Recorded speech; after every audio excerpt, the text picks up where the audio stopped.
Good morning students, I am Mitu Divya from Shri R.K. Daga Maheshwari Academy. I will teach you Hindi.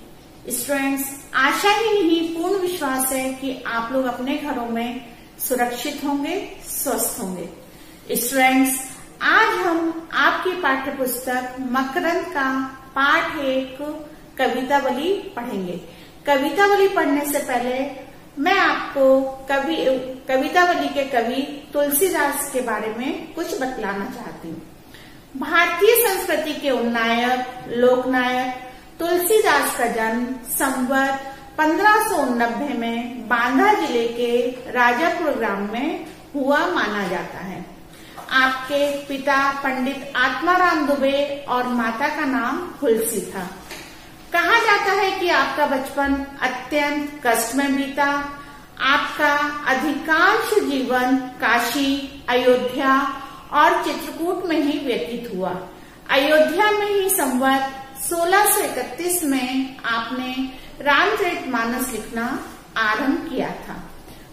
आपने काशी के विद्वान पंडित शेष सनातन जी के शास्त्रीय ज्ञान प्राप्त किया था। आपकी मृत्यु संवत 1680 में काशी में 80 घाट पर हुई मानी जाती है। तुलसीदास वैश्विक मानवता के कवि हैं। अन्य भक्तिकालीन कवियों की तुलना में तुलसीदास का भाव क्षेत्र अधिक व्यापक है। मानव प्रकृति के बारे में उनका ज्ञान बड़ा ही सूक्ष्म और गहन था। तुलसीदास राम भक्त थे।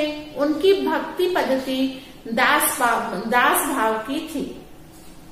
तुलसीदास रचित रामचरितमानस न केवल लोकप्रिय ग्रंथ है, अपितु विश्व साहित्य के प्रमुख ग्रंथों में इसकी गणना की जाती है। तुलसीदास जी ने 12 महत्वपूर्ण कृतियों की रचना की, जिसमें कवितावली, गीतावली, विनय पत्रिका, जानकी मंगल, पार्वती मंगल आदि प्रमुख हैं। आपकी रचनाओं में भारतीय सभ्यता और संस्कृति का पूर्ण चित्रण देखने को मिलता है। अब हम आपकी के पाठ कवितावली का केंद्रीय भाव पढ़ेंगे। प्रस्तुत कविता में कवि ने राम के बाल रूप का और उनकी बाल लीलाओं का वर्णन किया है। शिशु राम के रूप सौंदर्य को प्रकट करने के लिए कवि ने अनेक उपमाओं का आश्रय लिया है। बाल मनोविज्ञान पर आधारित बाल क्रीड़ाओं और बाल चेष्टाओं को व्यक्त करने वाले इन छंदों में वात्सल्य रस को केंद्रिता है।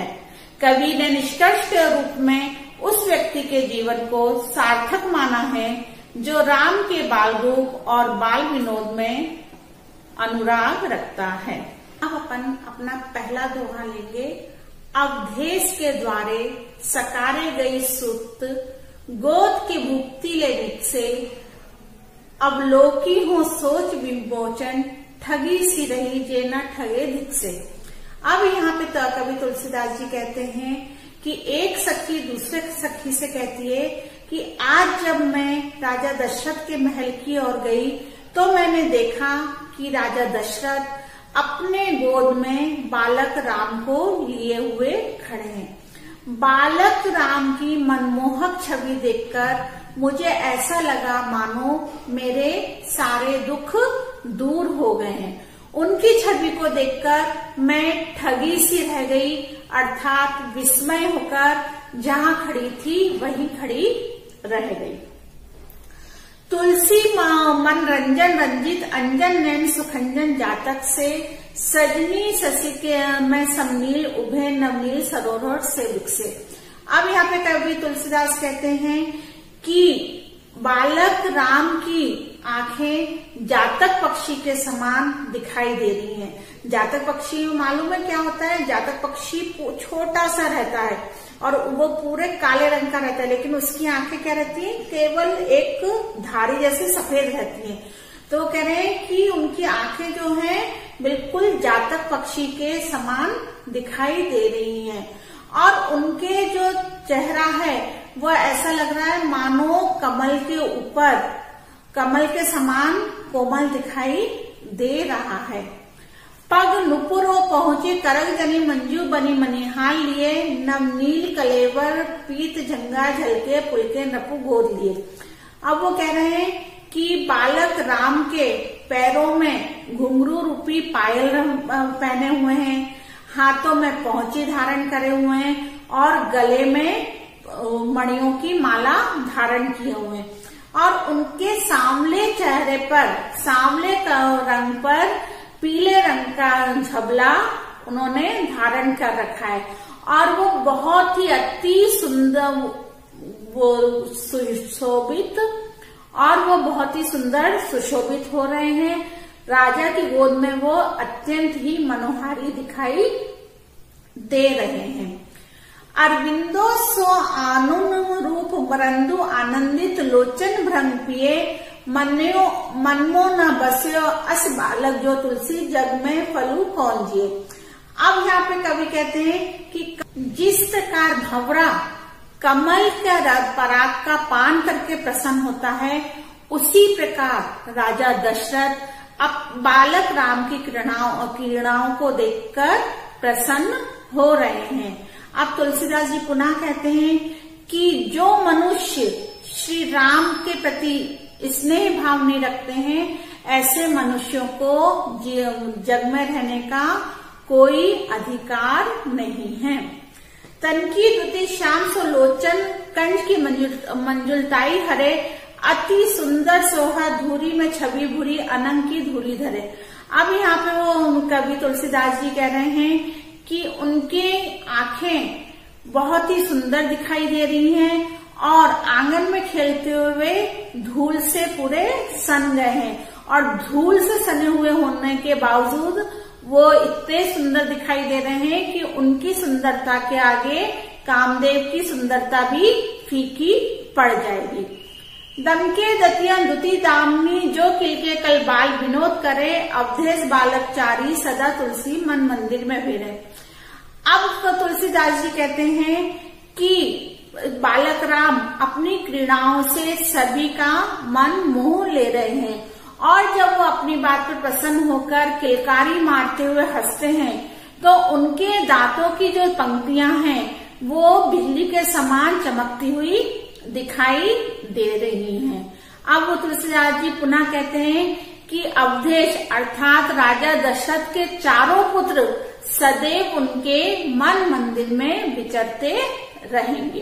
अब आता है बाल लीला। बाल लीला में संदर्भ वही है। प्रस्तुत पंक्ति हमारी पाठ्य पुस्तक मकरंद के पाठ एक कवितावली से ली गई हैं और इसके कवि कौन है? तुलसीदास।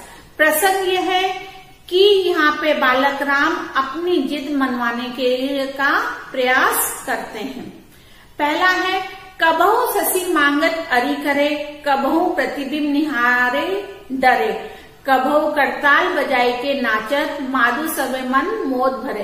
अब यहाँ पे कवि तुलसीदास जी कहते हैं कि कभी तो बालक राम चंद्रमा को मांगने की जिद करते हैं, वो चंद्रमा को खिलौना समझकर उसे मांगने की जिद करते हैं और कभी अपनी ही परछाई देखकर डर जाते हैं।